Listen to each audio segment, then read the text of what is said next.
Kasi kung titigil lang tayo sa ganitong status, we're inutil as a country. 4 na buwan na po and we still don't know how fugitives got past our borders undetected. So okay lang po ba yun sa atin? I mean, basta na lang din na lang natin malalaman kung paano nakaalis si Guo Huaping et al. Paano kung sabihin ko sa inyo na hindi sila nakarating sa China at nawala na lang sa layover? You told me na destination nila was China but they were going to have a layover in Hong Kong. Paano kung sabihin ko sa inyo na I have confirmation na ni kaluluwa nila hindi na nakarating sa China? Hindi ba Kasi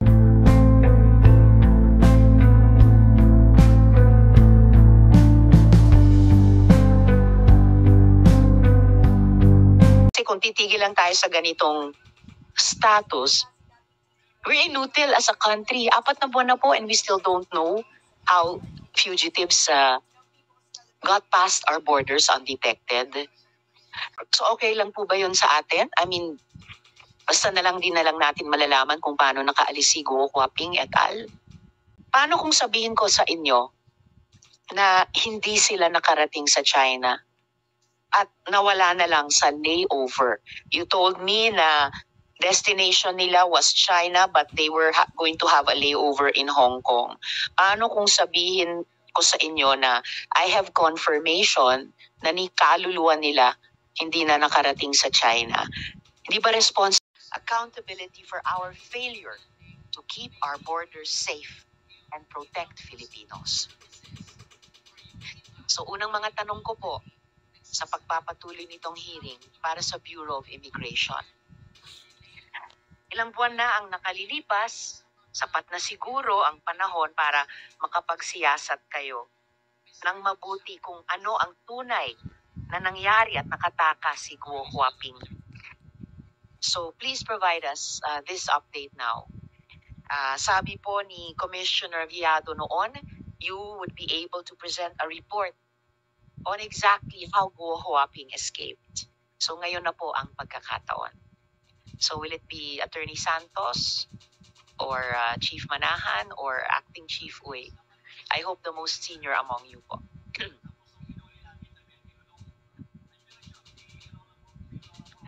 Sorry? Ano po?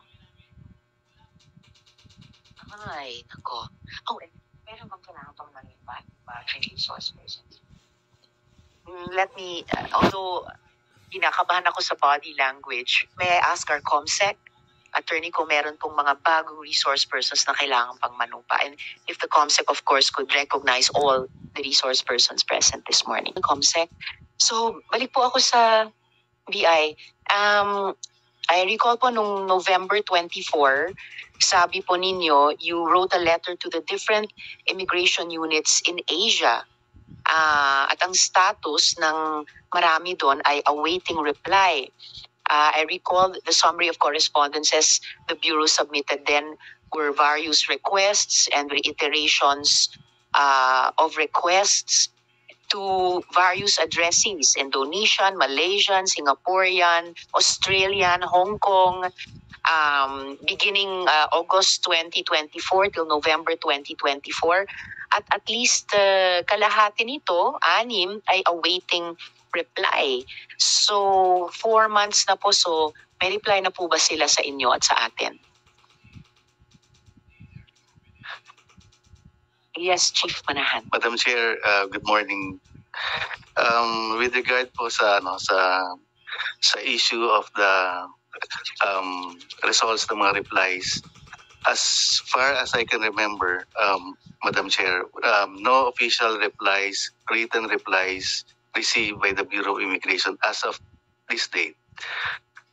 Pero sa informal channel po, Madam Chair, they are may mga information po sila na sinabi na walang results or wala hong information with regard to the arrival or departure of the GUOs on those particular dates. But ma'am, with regard to the written or official replies, the Bureau of Immigration haven't received any from those counterparts. So okay lang po ba yun sa atin? I mean, basta na lang natin malalaman kung paano nakaalis si Guo Huaping et al. Madam Chair, last year the Bureau of Immigration submitted a report to your honorable office, Madam Chair, and with regard to any progress or developments as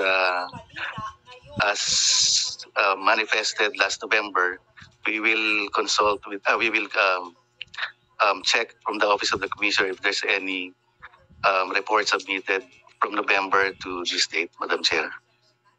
But of course, sir, bago po kayong lahat pumunta rito sa hearing, siguro naman in-update na po kayo ng office ni Commissioner. So ibig pong sabihin, is this normal na susulat ang ating Bureau of Immigration sa mga counterparts nyo sa ibang mga bansa sa Asia, and aside from information through informal channels na wala silang resulta, na walang official and written reply at all, or ni walang informal information of something more substantive? Okay din po ba sa kanila yung ganon?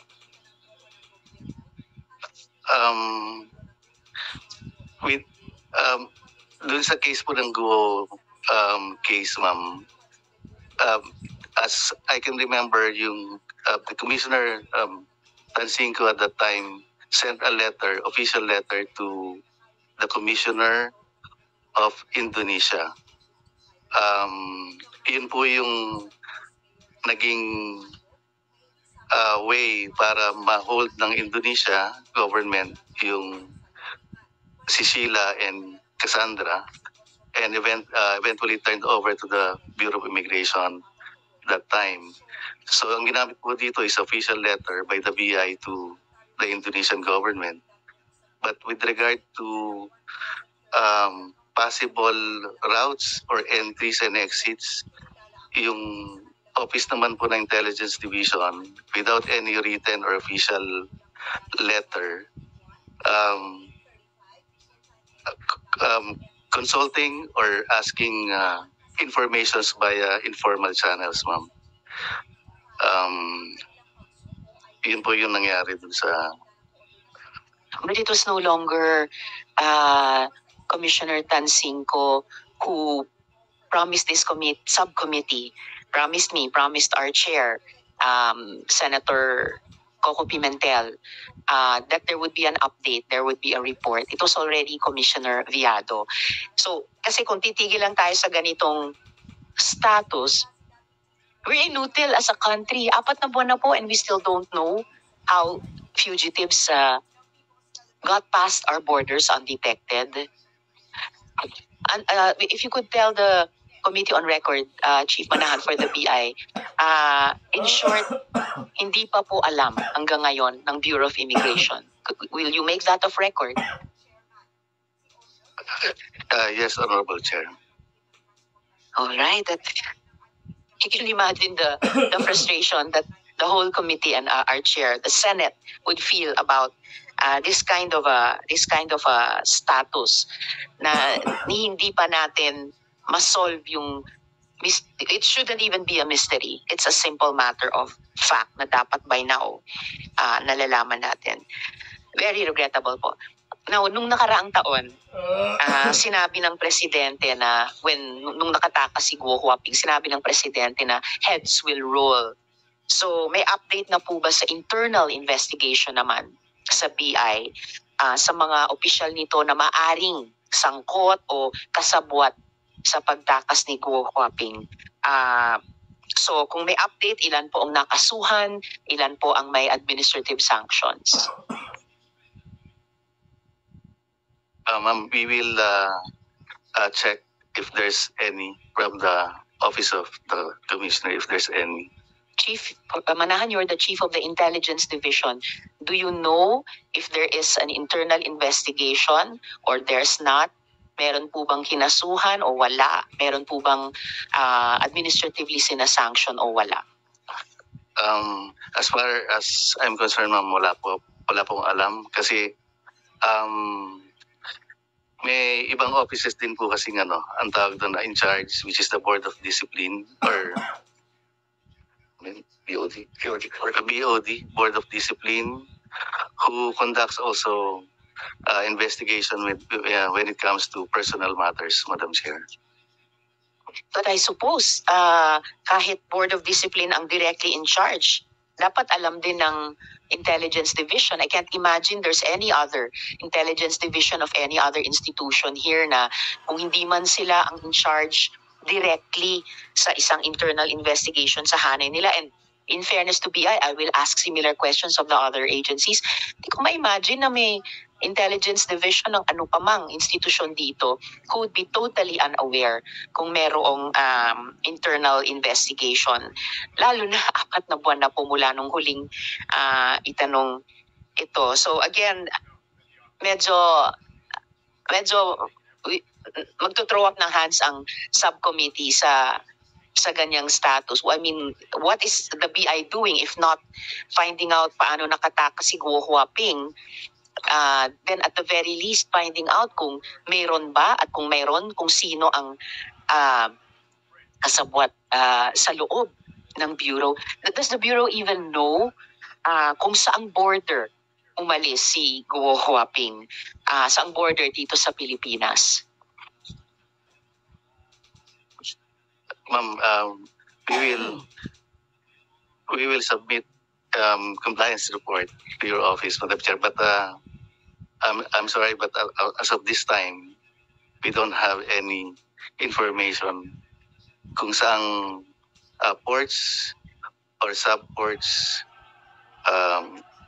nakatakas sila Guo siblings, Madam Chair. So we don't know anything.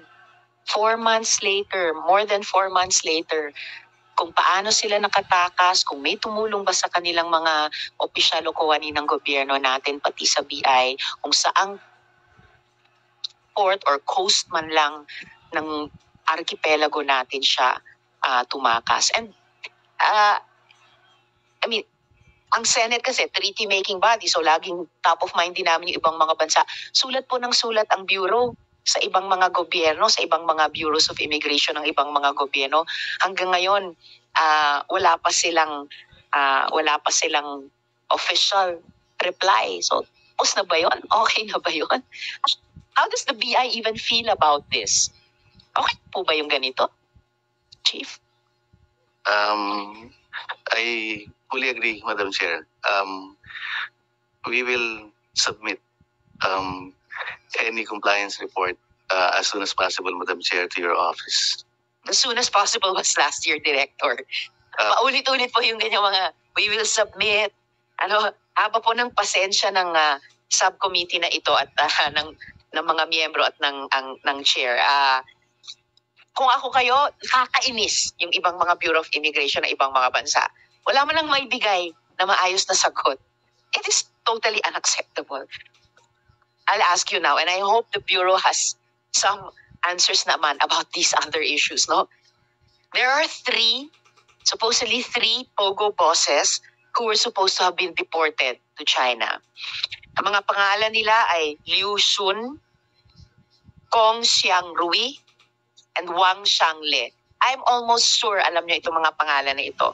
Sila po ay unang deportees after the raid of Riran's company, where 4,500 Chinese Pogo workers were rounded up. Tanong ko po sa inyo, hindi lang kay Chief Manahan, pati kay Attorney Santos or Acting Chief Wei. Tanong ko po sa inyo, ang sinakyan ba nila ay direct flight o transit flight lang? And may we see a copy of the implementation order of their deportation?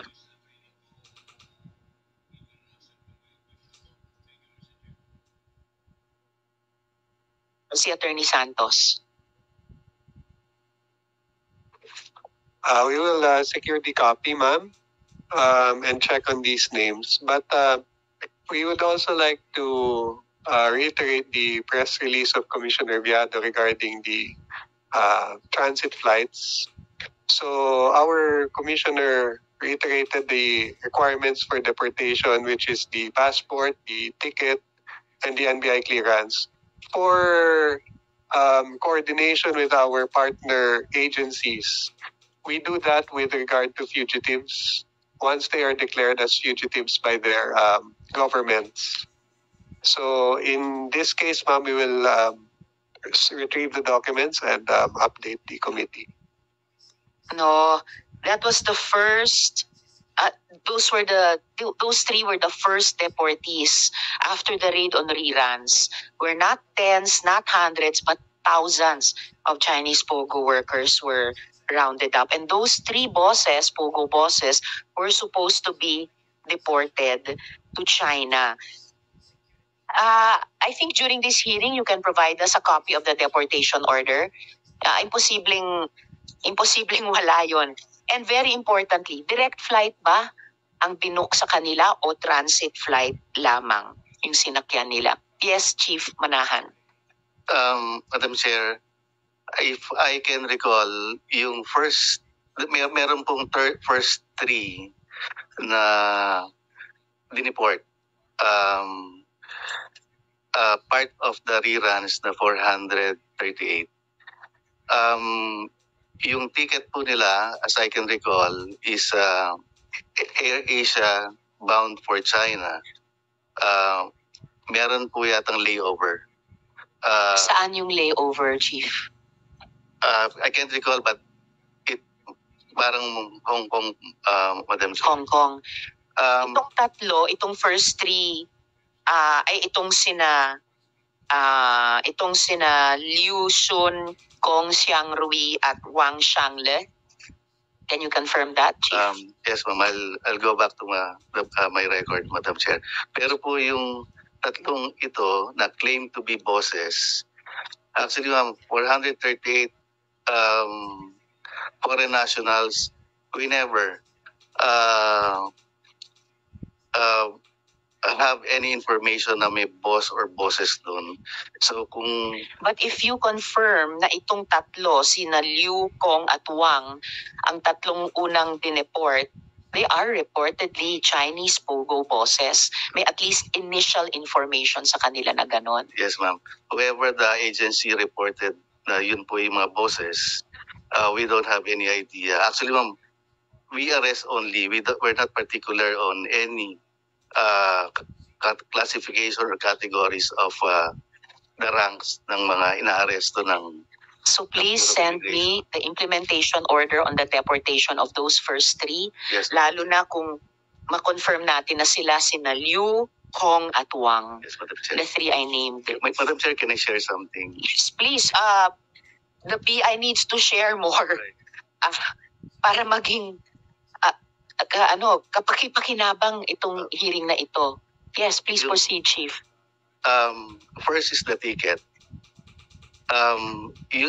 The usual deportation po, we secure assistance from the embassy to provide tickets. Ito po yung mga challenges ng BI kung saan kukunin po yung mga tickets. Ngayon, there's a clamor to deport yung mga nahuhuli the soonest at the fastest time. So, ang ginawa po ng BI, nag-initiate po sila ng dialogue with the PDLs kung sino po yung pwedeng magbigay or mag-shoulder or mag-purchase ng kanilang mga tickets. So, January 8 po nangyari ito, matter of 2 weeks. Ito na po yung pinaka-fastest deportation na nangyayari sa history ng BI, 2 weeks. At ang unang nagpa-deport is yung tatlo po yun na yun na kiniklaim to be boss or bosses. Siyempre, kung bosses sila, afford nila. Kasi kumita na sila ng malaki sa POGO dito eh.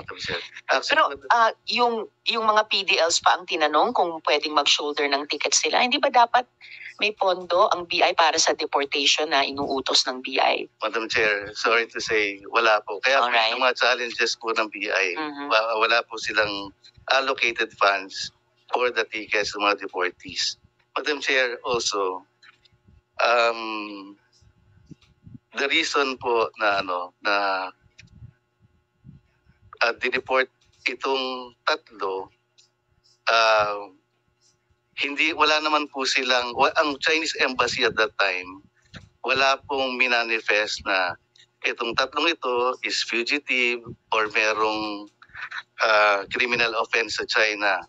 It's been 2 weeks and we've been coordinating this to the said embassy, pero no written letter or no holdings manifested from the Chinese embassy.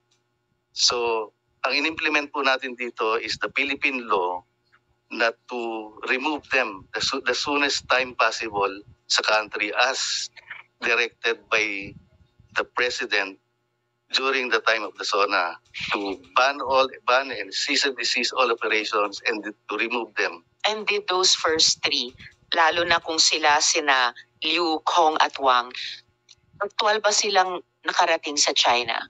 Their destination supposedly upon deportation?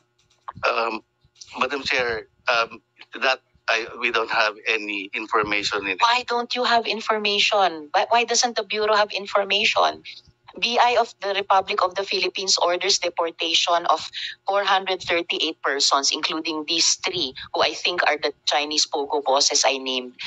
Dapat end-to-end para makumpleto yung deportation process. Bakit walang information kung nakarating sila aktual sa destination nila? My chief legal can correct me, but my personal opinion to this is that our main objective is to simply remove them out of the country and implement the deportation. No, sir, I think even pending receipt of the copy of the deportation order, malinaw na removed from the Philippines but arriving in some other country. And sir, and not just Chief Manahan, Attorney Santos, you may want to address my follow-up question. Paano kung sabihin ko sa inyo na hindi sila nakarating sa China at nawala na lang sa layover? You told me na destination nila was China but they were going to have a layover in Hong Kong. Paano kung sabihin ko sa inyo na I have confirmation na ni kaluluwa nila hindi na nakarating sa China? Hindi ba responsibility natin, as I was asking Chief Manahan, responsibility natin tiyakin na diretso pa uwi ang ating dinedeport? So what would you say to that information? Yung responsibility na yan, Senator, is for, as far as the BI is concerned, ang protocolo namin is once they are declared fugitive, we make sure that they are either escorted or alam ng kanilang embassy yung prior knowledge ng embassy yung pag-deport sa kanila. Pag hindi sila declared as fugitive, our duty is to ensure that they are boarded to their country. Yan yung hanggang dyan po yung Bureau of Immigration na that they are ensured that they are deported out. Sinakay sila ng airline. Yan And po yung shouldn't they be boarded for their country on a direct flight? Lalo na given the nature of these deportations. Hindi lang siya, deportation alone seryoso na, pero deportation in connection with a ban on POGOs na napatunayan ang sasama ng epekto sa atin. Yes, ma'am. As intimated by Chief Jun Manahan of our Intelligence Division, when we deported them, they have not been declared as fugitives by their country, by China. So when we deported them, it was a regular deportation. Doesn't regular deportation mean direct flight without a layover?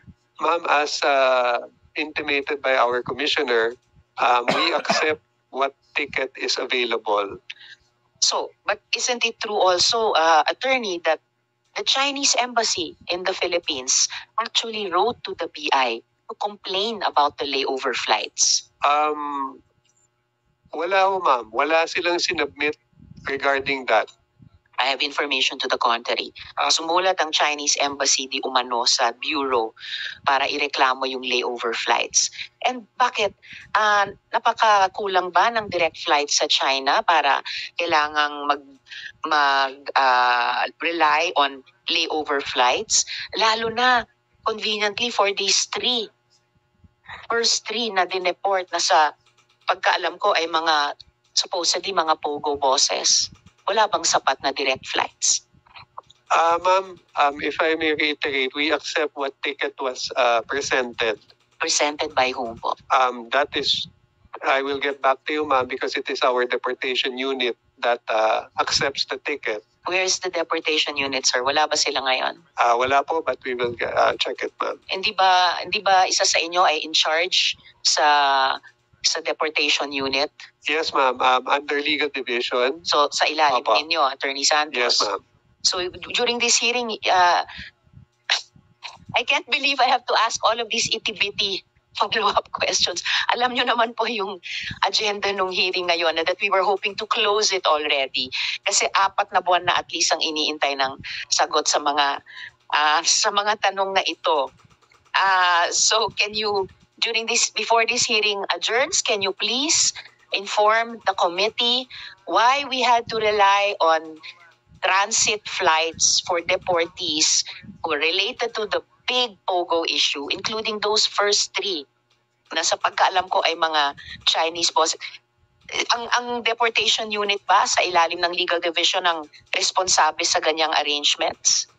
Yes, ma'am. So deportation, and sabi nyo nga po kanina, deportation ini-escort ng BI. So wala po bang kasama yung dinedeport dun sa unang grupong ngayon ng 438? Kasi bakit malaya na lang silang nakapuslit? Yes, ma'am, when we say Yes. escorted, only up to the boarding at the airline. That's not escorting. Yun lang po talaga yung procedure ng deportation. No? So, sinong magiging responsable to make sure they actually arrive at their destination, in this case, China, at hindi lang sila magdi-disappear into the crowd sa layover nila? Pagka declared as fugitive, that's when we ensure. But in this case, they are not fugitives.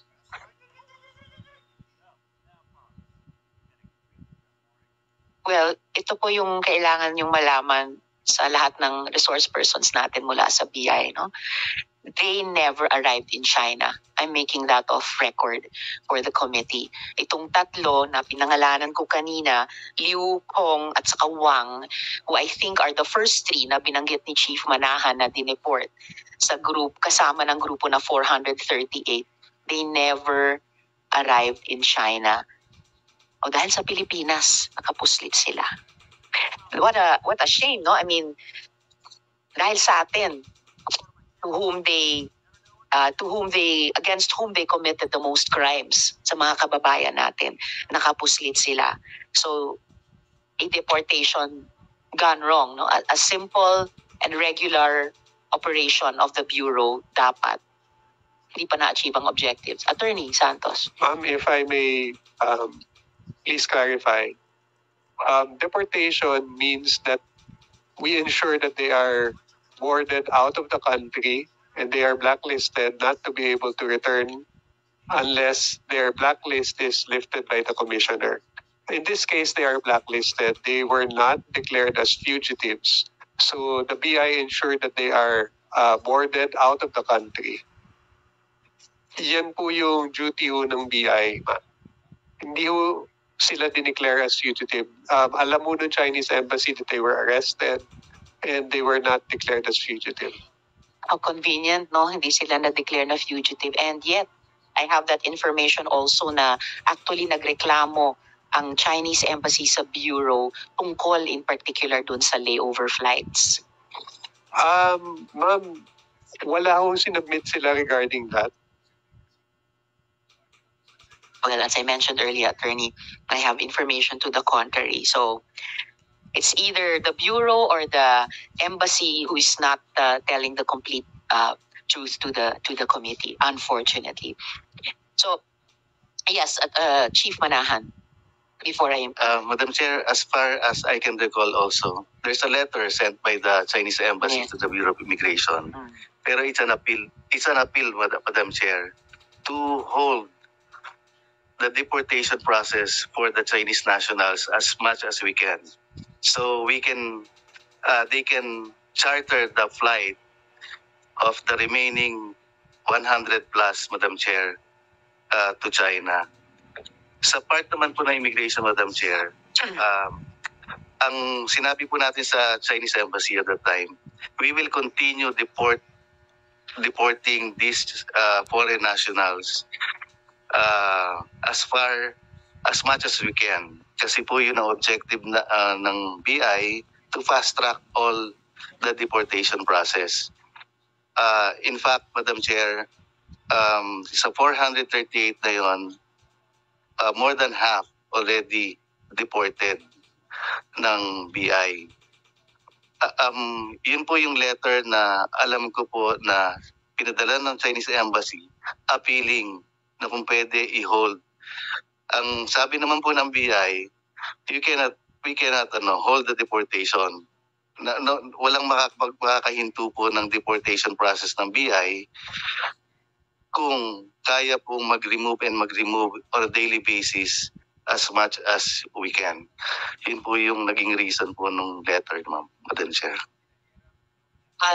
Salamat para doon, Chief Manahan. But we still have to complete the picture and the communications dahil parang hindi pa rin nagpapangga between PI, which is part of our republic, and the Chinese Embassy, which is of another government. Attorney Santos. If I may also share regarding, I'm reviewing my communication with the Deputy Police Attaché of the Chinese Embassy. So we wrote them a letter saying that in the previous meeting of our deportation implementation unit head with them, I was not a part of that meeting. But we wrote them and said that in your previous meeting with the DIU, Deportation Implementation Unit Head, you said that there is no problem with connecting flights. So when we sent that, the reply of our Deputy Police Attaché of the Chinese Embassy, Mr. Ziping Dai, said, maybe there is some misunderstanding regarding transit flights. We will send a reply this week. That message was on February 18.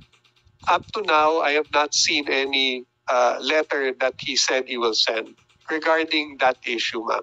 So maybe just put that also on record.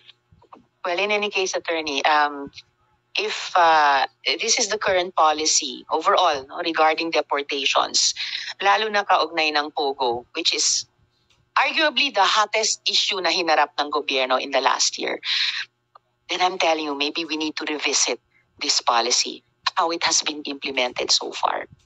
Kasi we are letting these rotten apples, like itong sina Liu Xun, Kong Xiangrui, at saka Wang Xiangle, just get away scot-free.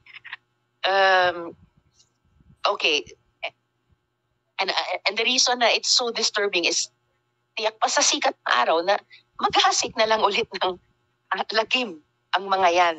Baka nga nakabalik na sila or ang mga tulad nila dito sa Pilipinas. Patungkol pa rin sa tila napaka-porous natin ng mga borders, parang napakadaling takasan o pasukin ng mga kriminal na elemento. Pwede niyo po bang talakayin naman ang immigration status ng mga nababalitang Chinese spies at kung paano sila nakakapasok at nakakapirme dito sa Pilipinas? Has the BI even taken cognizance of this issue? And ano ang kaalaman niyo doon? Yes, Madam Chair. We're closely coordinating with the NBI cybercrime with regard to that particular case. Hindi ko lang dala, ma'am, yung case folder, but we have the identities and the visa details nung first 5 na in-press release pinesend sa isang press conference ng NBI. At ano po yung kanilang immigration status, itong first 5? I will check, ma'am, and I will update you, ma'am, with regard to the visa details. Please do that, Chief, within this hearing. Yes, Madam Chair. And thank you. Habang may criminal charge filed case dun po sa 5 for espionage, yun din naman po ang aming kinukomit sa NBI na sasampahan din ho namin ng immigration violation and charge. So both administratively and criminally charged po yung magiging violation and offense ng 5 subjects or involved sa espionage. Sino po yung BI officer or personnel na tinutukoy nyo? NBI, ma'am, And- in charge sa case. Now, you mentioned something about that you will investigate or implement disciplinary proceedings. Just your previous statement. It's the 5 subjects, ma'am, na involved sa espionage, yung foreign nationals. While the criminal case is ongoing, we will also file immigration violation charges against these 5. Against these 5, all right. And mamaya, tatanungin ko rin ng NBI kung ano mga aktibidades nitong 5 ang binantayan nila and ano yung mga aksyon nila na gagawin kaugnay nila. Would you be able to also tell us during this hearing anong mga, paano sila nakapasok at nakapirme dito, itong 5? Thank you. We'll be awaiting that. And last but